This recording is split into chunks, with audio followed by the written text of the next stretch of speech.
Agok. Ano pa? Marami yan. Hindi lang si Pangilinan, hindi lang si Risa, may isa pa siyang binanatan. Oo, yung bumaboy sa buong angkan nila. Oo, merong isang senador na binaboy ang angkan nila. Si Ben Tulfo, si Rapi Tulfo, si Teya Tulfo, si Erwin, lahat sila. Oo, putyang ina, pinakyaw. Yung mga magkakapatid na tanga. Pinakyaw, binaboy nung isang senador dati.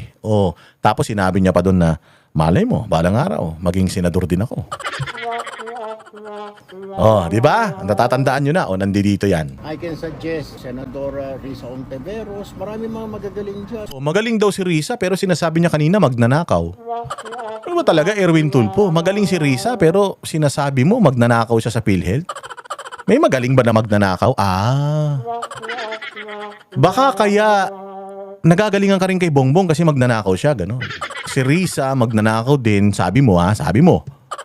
Anong interview mo na yon? Tapos ngayon, maraming magaling dyan. Nandyan si Risa. Paano siya naging magaling? Sinabi mo, nagnakaw siya sa PhilHealth, hindi niya pa sinosoli. Si Erwin Tulfo. Ano pa? Marami mga magagaling dyan. Dati akala ko pa mga senador matatalino. May mga bobo rin pala mga utang ina.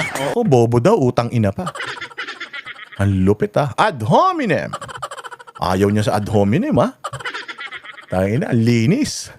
Sobrang linis mo, Erwin Tulfo. Maniwala ka, sa sobrang linis mo, mahihiya si Mr. Clean sa'yo.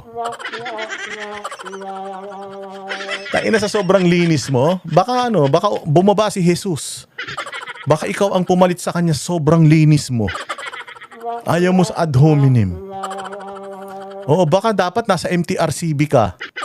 Mabantayan mo lahat ng mga ikaw yung ng rated PG, rated G, rated GP. Ikaw, dahil sa sobrang tinunang pagkatao mo at sobrang linis ng bibig mo, bawal magmura sa inyo. Sa sobrang bawal magmura sa bibig mo, ang mahal-mahal na ng mga bilihin ngayon, wala kang reklamo. Putang ina mo. Di ba ganun ka magsalita? Nagagalit ka? Galit ka? Bakit? Ganyan ka rin Tapos pag ikaw gaganyan, magagalit ka. Diyos ko po, kahapon nandoon yung dalawang pinakabobo sa Senado, nandoon sa hearing. Pinakabobo? Sabi mo magaling, matalino si Risa, tapos ngayon bobo. Ano ba talaga? Sino nagsasabi ng totoo? Si Erwin Tulfo o ikaw? Ilan tong mga Tulfo na ito, no? But anyway, tira ka ng tira, Senador Trillanes. Ngaw-ngaw ka ng ngaw-ngaw at ngak-ngak ka ng ngak-ngak, Senadora Ontiveros. Si Trillanes at si Ontiveros, puta, tinuhog niya. Dalawang bobo daw sa Senado, mantakin mo yan. Dalawang bobo sila sa Senado, pero ngayon batiin na kayo. Sinasabi mo si Risa Ontiveros ay magaling naman, nire-recommenda mo. Tapos ngayon, si Trillanes, kaibigan mo na. Matapos kayong babuyin, ikaw, mga kapatid mo, binaboy kayo dyan sa Senado. Hinamon-hamon kayo. Yung mga English nyo na mga balubaluktot, challenge, tapos binaboy kayo, di kayo makasagot. Dahil si Trillanes ang siga doon sa committee na yon. Tapos ngayon, bati kayo. Putang ina, Erwin Tulfo, ano nangyari sa'yo? Kaya ikaw, Mig Subiri, balik tayo kay Mig Subiri. Ikaw, Mig Subiri, gayahin mo to si Erwin Tulfo. Na walang prinsipyo. Huwag kang masyadong malungkot. Maswerte ka pa nga Hindi ka minumura, hinahayop-hayop nitong siraulo na ito Kinig kayong dalawa, pag-uuntugin ko mga ulo niyo mga bas kayo Mantakin mo, pinag-uuntugin pa yung ulo ni Risa tsaka ni... Pag-uumpugin yung ulo ni Risa tsaka ni Trillanes, putang ina, pag pinag-umpog mo yung parehas walang laman yun. Ang tagal ng echo niyan mawala. Wow. Ganun yun, ang tagal. Kasi walang laman, parehas bao yan Chairwoman Risa Ontiveros, ayaw niya raw magsalita tayo ng BOSSING. Patunayan mo muna na may plunder, bossing, okay? Tongino. Bossing, patunayan mo muna, ginaganon yung Trillanes, pero nakita kong ginawa sa kanya ni Risa. The word BOSSING, I heard, is definitely not part of the language we use in these hearings. Thank you, Mr. Chair. Sabihin mo lang, bossing, ang dami pang BOSSING. Ipalo ko sa ulo mo yan. Ako, inulul na, papalo pa sa ulo. Pag uumpugin na yung ulo ni Trillanes at saka ni Risa, tapos inulul pa. Buang daw, buang, ayan oh, buang ka. Okay. Buang ka, ha? I can suggest Senadora Risa Ontiveros, marami mga magagaling dyan.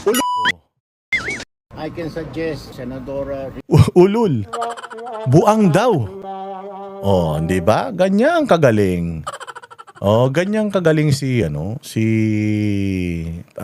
Erwin Tulfo. Ganyan ang mga tulpo. Yung mga tulponatics, proud kayo sa mga idol nyo.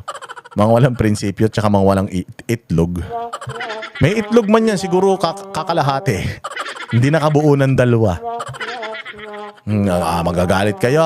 Magagalit kayo magkakapatid. Bakit kayo magagalit? Huwag kayo magalit. Bardagulan lang. Oh, ang hilig-hilig yung bumanat. Pag kayo babanatan, mga iyaking kayo. Kami ang boses ng masa, hindi natatakot. Katotohanan lang, di kami nalulunod. Walang bahid ng sismis, lahat ay totoo.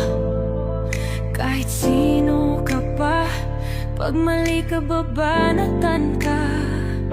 Walang pinipiling kulay, wala kaming kinikilingan. Basta para sa bayan, kami lalaban. Pagdama palakpakan, pag mali banatan. Di matitinag, di matatakot, para sa bayan tuloy ang sigaw. Sa harap ng kamera, walang halong takot. Mga baluktot, lahat kayo'y tutumba. Ang hustisya at totoo, yun lang ang mahalaga. Kahit sinong harang, di kami matitinag. Walang pinipiling kulay, wala kaming kinikilingan. Basta para sa bayan, kami lalaban. Pag tama palakpakan, pag mali banatan. Di matitinag, di matatakot, para sa bayan tuloy ang sigaw. Kung nasa tama ka, ikaw ay aming kasama. Pero pag mali ka, handa ka na bang mabasag? Banateros kami, walang inuunan. Dahil bayan muna, bago ang sarili.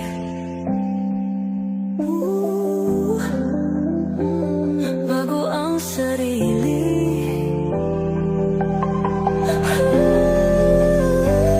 Pag tama palakpakan, pag mali banatan. Banateros ang sigaw, katotohanan ang laban.